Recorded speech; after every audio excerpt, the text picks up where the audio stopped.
Good day, I'm Tamara McHale, and this is your JIS News for Wednesday, December 9. Prime Minister Portia Simpson-Miller is calling on stakeholders in the tourism industry to help government develop and diversify the island's tourism mix to include cultural tourism. Mrs. Simpson-Miller says tourism interests need to harness the possibilities available in the country's various heritage sites. She points to examples such as Port Royal Sunken City, Falmouth's Georgian architecture, and the Blue and John Croix Mountains, which has been inscribed on the World Heritage Sites list. We must find a way to include this mystical, intangible aspect of our culture in our tourism sales and marketing packages. Mrs. Simpson-Miller was speaking on the weekend at the 14th Annual Travel Agents Award function held at the Sandals White House. She used the opportunity to thank travel agents for their contribution to the 5.5% increase in visitor arrivals between January and September of this year. Agriculture Minister Derek Kelly says training, employment, and increased economic activity are being realized through cassava farms under Red Stripe's Project Grow. Project Grow is of special significance to us at the ministry, as it demonstrates what can be achieved through public-private sector collaboration, and is an example of how we can successfully implement economic projects. In addition, it also reinforces our belief that opportunities do abound in the agricultural sector. Minister Kelly was speaking Monday as he opened Red Stripe's Wallen Cassava Farm office and farmhouse in Linstead, St. Catherine. Under Project Grow, Red Stripe aims to produce its beer with 20% locally grown cassava. Since the start of the project 2 years ago, government has leased 280 acres of land to Red Stripe for the growing of cassava. The Jamaica Customs Agency is reporting that it has surpassed its revenue target for the April 1 to November 30 period by 13%. The agency collected revenues amounting to $119.26 billion for the period. The original target set by the Ministry of Finance and Planning was $105.2 billion. At a recent press conference, Commissioner Major Richard Rees said the year-on-year revenue collection recorded growth of $17.6 billion, up from $101.708 billion in 2014.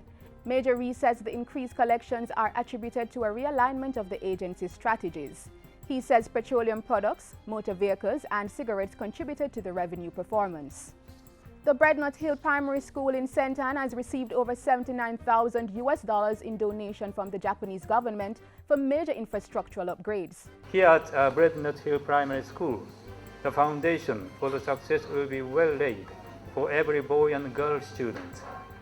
They will benefit from the renovated school facility. In this regard, we are happy to provide a comfortable learning and teaching environment.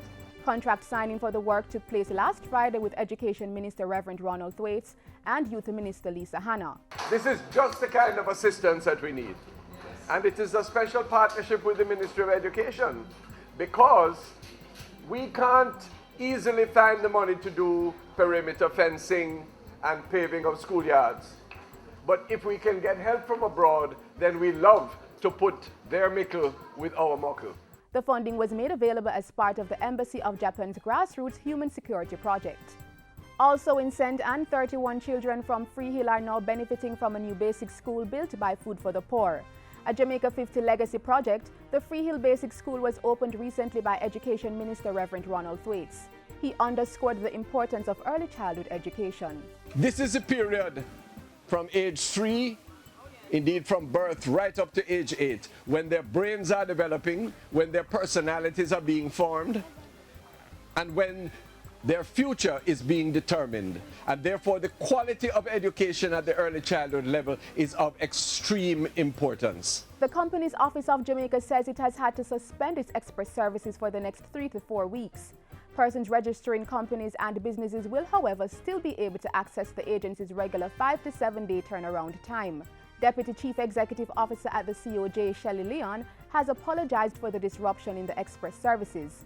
She says the agency and the Tax Administration of Jamaica are working hard to implement the necessary system adjustments in the shortest possible time. To continue facilitating registration, the CoJ is asking customers to present their TRN or driver's license when conducting business. And that's it for JIS News today. I'm Tamara McHale. Thank you for watching.